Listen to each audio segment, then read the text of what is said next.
With the ball, what took me by surprise but also impressed me was United taking on Brighton's press. What does taking on a press really mean? To me, it's playing it into the press to draw it or stand it up, then going into the space created. And we can see that United were prepared to put the ball at risk to achieve this.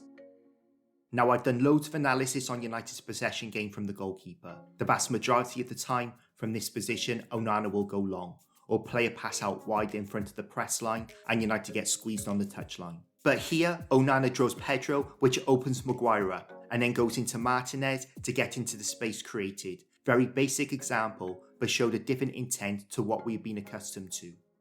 Similar situation where Onana has drawn Pedro and United are prepared to play into the press to get into the space. Brighton's press has recovered, but Casemiro and Mainu have come across to provide inside pass options, and Mount is down the line out of the picture.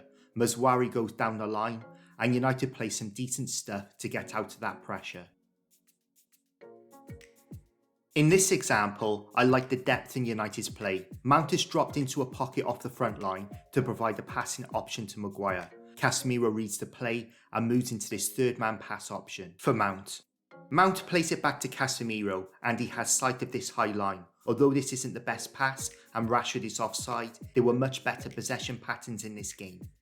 Without the ball, up until the first goal, I thought United did well, stopping Brighton getting into the pockets behind United's top line. Here, we can see Fernandes and Mount shadow marking the space behind, and Mainu backing that up by stepping up on Milner. It forces Brighton to go around United, and by the time the ball gets to Veltman, United's sideline press has shut down progression. Here, we have what is now United's standard defensive setup. Mount presses while continuing to shadow mark Gilmour. Fernandes does the same on the other side, and there is no progressive pass into midfield, again forcing Brighton to go around United into this sideline press. But after the goal, United got sloppy. This is very subtle but crucial. When Mount sets off to press Van Hecke, he takes this line, and if he maintained that line, he shadow marks that ball into Gilmour. But he changes his line, which opens up the passing line into Gilmour. Now the ball has gone out wide, Fernandes should have dropped back in on the inside pass option. Dunn goes past Mount like he isn't there, and Brighton have beaten United's frontline defence. And in this last example, earlier in the half, Mainu and Casemiro pushed up onto Milner and Gilmour. Now there's acres of space, and Brighton are now getting into these pockets with ease. Now, I had a few keyboard analysts criticising me for calling Fernandes indiscipline out against Fulham, which created a domino effect on United's solidity out of possession.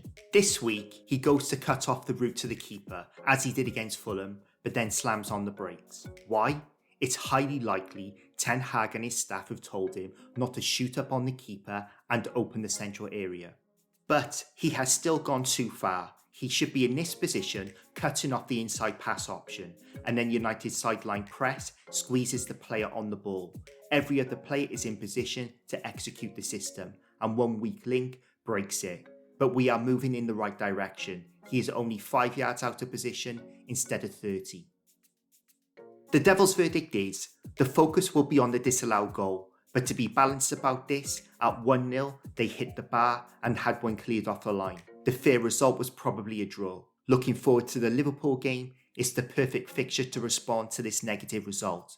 Personally, I fancy United to win a tight game 2-1, and then 6 points after 3 games changes the narrative. Let me know what you thought of the Brighton performance. Thank you for watching, and I'll see you in the next one.